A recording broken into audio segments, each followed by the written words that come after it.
Matthew here from fiberglasssupply.com. In this video we're going to show you how we did our Lumberjack skateboard using a milled wood core. In this case we're going to use Poplar because we had some left over from our kiteboard build, and with pre-infused skins. So we infused the skins for that on a plate of glass. That's why we get a really shiny, good looking surface. And then we're going to bond those to the core using a vacuum bag clamping application and some thickened epoxy for the glue. This creates a really high performance longboard that's got a nice spring and flex to it. Watch the video, and if you got any questions, feel free to get a hold of us. Thank you. Alright, so on this skateboard we're going to start with some poplar. We had this poplar left over from our kiteboard build, but we could also do this with 2x12 or 2x10, just depending on the size and the width of the board. We've also done these with ready out of pine. This is a two-sided mill job. We're going to mill out the first side and then we'll flip it and mill out the second side. Milling lumber, you need to check your speeds and feeds. You've got some irregularity in density of the wood and issues where there's knots, but we've got that milled out now and looking really good. So we'll cut that out of the frame and then we'll patch that hole in the middle where the knot is. So because this is a stress skin construction board, it's not the end of the world if we've got some knots or irregularities. In this case, we're not going to laminate the skin directly on the board. We're actually going to make the skin off the board and then glue it to the board. So what we're doing here is we're using some 20-ounce triax. This is actually footage from a different project, but it's the same basic layup. Some 20-ounce triax, and on the skateboard what we did is we applied some fabric for the graphic instead of just doing it clear. So we're using some 20-ounce triaxial e-glass and we're vacuum infusing that. The nice thing about this is we're doing it on the glass, and so we'll get a really shiny finish, a nice shiny surface when we're done. And also, if we screw it up, we haven't screwed up the whole board. So once we've got that laminated and it cures, we're just going to remove the peel ply and the flow media from off of it, and I'll put a link in here to our kiteboard video that shows that process a little bit more in detail. But here's the finished laminate for this board. So it's got a nice Spider-Man graphic to it, and it looks really good. So what I'm going to do now is just simply cut out that skin to the shape of the board. I am cutting it out a little oversized so I can sand back, so I'm make sure I'm covered all the way to the edge, and in case the skin slips a little bit during the gluing process, I should still be okay. Simply just using tin snips to cut that out. You could use the nibbler, you could probably use a jigsaw with the grip blade. There's a whole number of ways to do that, but I'm using the tin snips because it doesn't create any dust and I prefer that. So once we get those skins cut out, we'll have prepped our vacuum bag materials off camera here. And so we're going to have a bag, we're going to have some release film to go over this to make sure we don't get resin on it and resin into our breather. We'll also have some breather, and then we're going to have a couple 401c vacuum cups, one for the resin, or not the resin, but one for the vacuum gauge and one for the vacuum outline.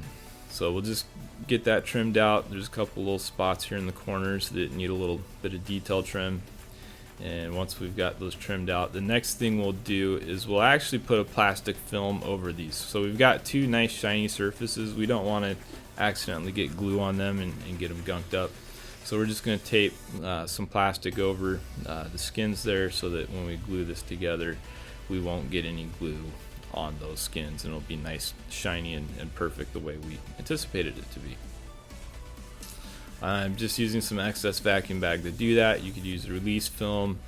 In the past we've used things like rubble wrap, which is a sticky sided film for protecting vehicles. So there's a number of ways to do that. You could also just put masking tape over the whole thing. It'd be kind of a waste of masking tape, but you could. So we've got our skins, we've got our core, we've laid it out in the bag, and so this bag we're just going to fold over itself and envelope both sides of that together. We put down the sealant tape for the bag first in case we drip any epoxy putty on that edge. It will end up on the paper tape that's going to come off the sticky tape and not be on our bag and prevent us from getting a good seal. We've mixed up an adhesive epoxy putty, and I'll put a card in here, a link to that, how to do that. And we've spread that glue out on the back side of the board there. You can see it's a little wet, and we're just going to touch it up real quick, and then we'll flip it on to the skin and press that in place. We're using a notched spreader to spread that in place. That gives us a nice even film thickness, and it gives you some grooves for the squeeze out, for the air to squeeze out. So we've dropped some putty on there, and we're just going to spread that in place with the notch spreader.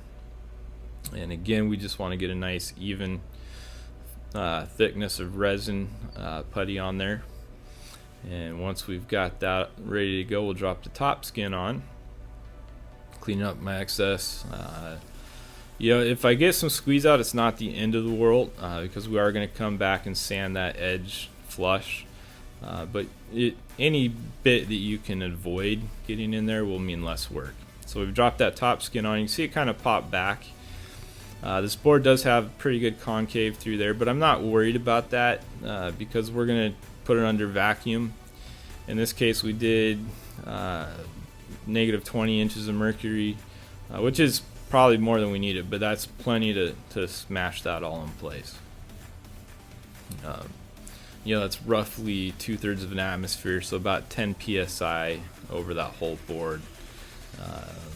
I have no idea off the top of my head what the area is, but I'll look it up and put a little note in here. So we're sealing that up. You know, I did both ends first, and then we're going to work towards that edge and then come back from that edge and work. So we've got a little bit of a fold right there. Not a big deal.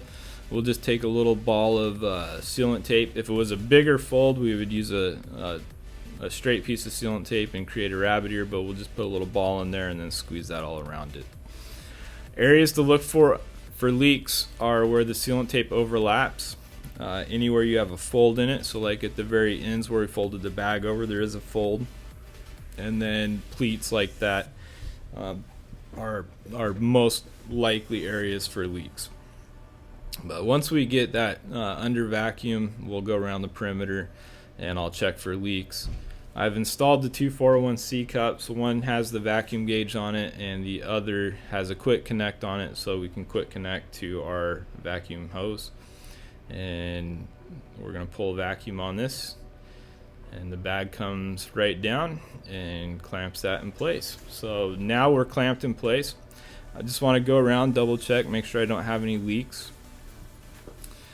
This isn't resin infusion, so you know, we could have a leak and it really won't hurt us. It just means the pump's going to have to work a little harder. So it depends on the pump you have. If it's a oil-filled rotary vane pump, it's not going to like a leak. It'll cause it to overheat and fog oil. In this case, we're using a dry rotary vane, so we can actually tune it down and a leak would be okay. So you can see there we're pulling actually just over 20 inches of mercury, and we'll let that cure overnight. So the next morning we're going to come back and remove that from the vacuum bag and see what we got. Just removing the cups here, make sure you don't lose the bottom parts of those, and we'll get those out of the way. Once we've got those out of the way, we'll cut the bag open and remove the board. At this point, you know, there's going to be a little bit of work to do on the board. We need to sand the perimeter and then drill it and mount the trucks and wheels to it. But we're removing the breather, and what that breather did is that helps distribute the vacuum. So make sure that when the bag comes down, it doesn't seal in any one place and you're left with areas that don't have vacuum and areas that had too much. The other thing we did, and you probably saw it in there, is we put a piece of release film between the breather and the board just to keep the glue out of the breather, so our breather wasn't glued to the board when we pulled it out. That's really important. It's not the end of the world, but it can really be messy to get glued breather off of something. So here we're removing the tape. Once we've got that tape off of there, we're going to go out to the belt grinder or the belt sander, and we're going to sand that flush. because we've cut it in close, there's not a lot to take off, so no need to use a saw or anything like that. We'll just go to the sander.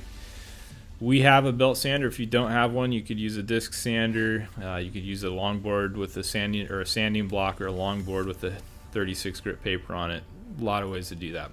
Once we've got it sanded, we're going to take it in to our shaping bay and remove the plastic off the bottom. I left that on there so that as I was using the sander, I wouldn't scratch it up. And with a little bit of 220 grit, I'm going to go around here and soften that edge, just break the sharp edge so it doesn't cut anybody. That shouldn't take long to do that, just a real quick pass over that and break that around.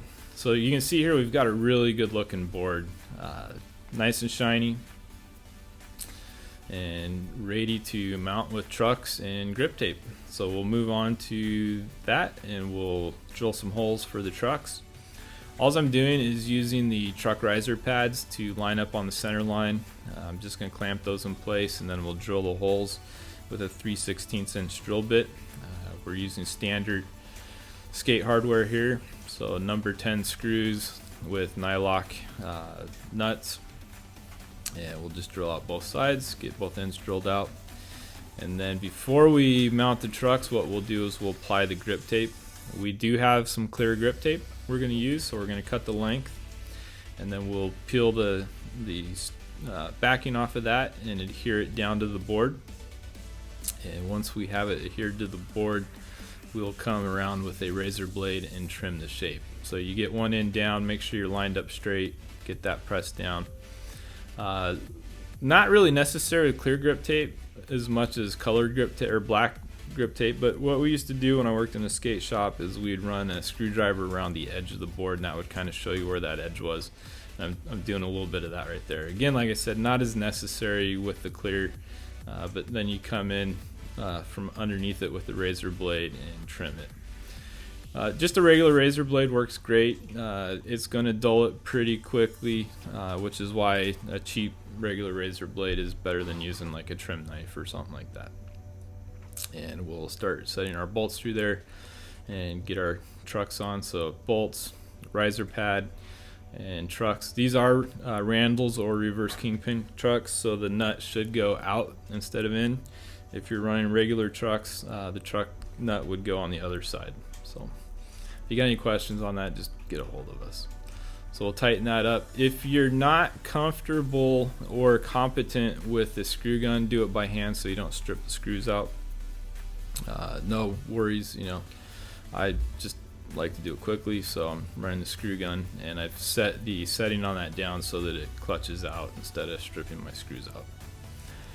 I'll get the bearings in the wheels and then get the wheels mounted. The little orange skate tool there has a tool for pressing the bearings in.